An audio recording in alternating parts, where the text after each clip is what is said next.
So, hello everyone, good day. I am Maxine Manlangit. So, today I will show you how to install Apache Kafka and RabbitMQ, which are both messaging systems used in modern applications. So, Kafka is used for handling real-time data streams, while RabbitMQ is used for message queuing. First, let's install Apache Kafka. So, go to the official website of Apache Kafka and download the binary version. So, mo ni siya ako ang gipili nga binary version sa Kafka, which is Scala 2.12. Then, download na siya. I-download na siya. Then, after ni mo na download, since naka-download naman ko, i-extract na to ang file, ana. So, since na-extract naman ako ang iyahang file, I already extract it. So, nana siya diri sa ako ang files nga diri sa local disk. Then, naara siya. So, para mahibalaan na to if mugana or murana ba siya. So, let's have first the command. I-command na to na siya as dire. So, magkuantag cmd here.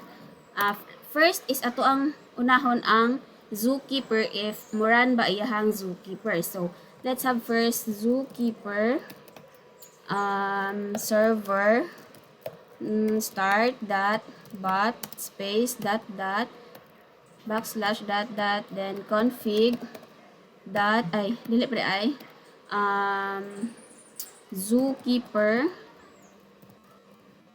then properties. So, after mo ni siya, after ani, mahibalaan na to if muran ba siya or mugana. So, enter. So, mana siya, nigana ato ang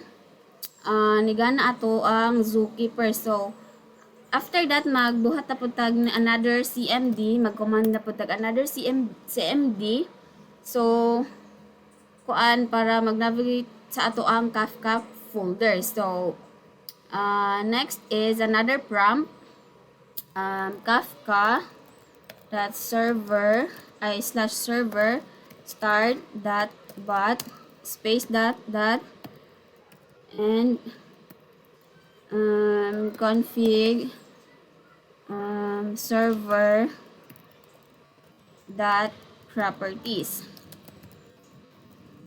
So, ingana lang siya, mura na siya para mahibalaan kung murad ba na siya. So, let's enter. So, muna siya, no? Palatan pa na to kay napanay mo labas and so on. So, just wait for a while. So, muna na siya, no? So, it means, ang Kafka na to is na-install siya og tarong. Then, tanan nga kailangan niya is na ni-run siya. So, let's move forward sa ato ang RabbitMQ. So, before installing RabbitMQ, we have to install first the Erlang. So, because it depends on it. So, meaning dili mo run ang RabbitMQ if wala ang Erlang. So, mao ni siya ang Erlang. So, you have to click this, then install, then after install, mag-command na pod ta.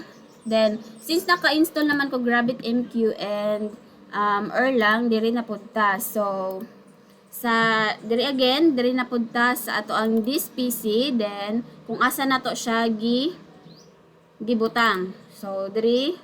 Then, pangitaon na to si program files. Si program files sa dili kani program files nga na ay times 86. So, program files. Then, pangitaon natin sa RabbitMQ server. Then, mo ni siya. Dapat kani siya ang mukuan. Then, we have to find the sbin. So, si sbin. So, nara si sbin.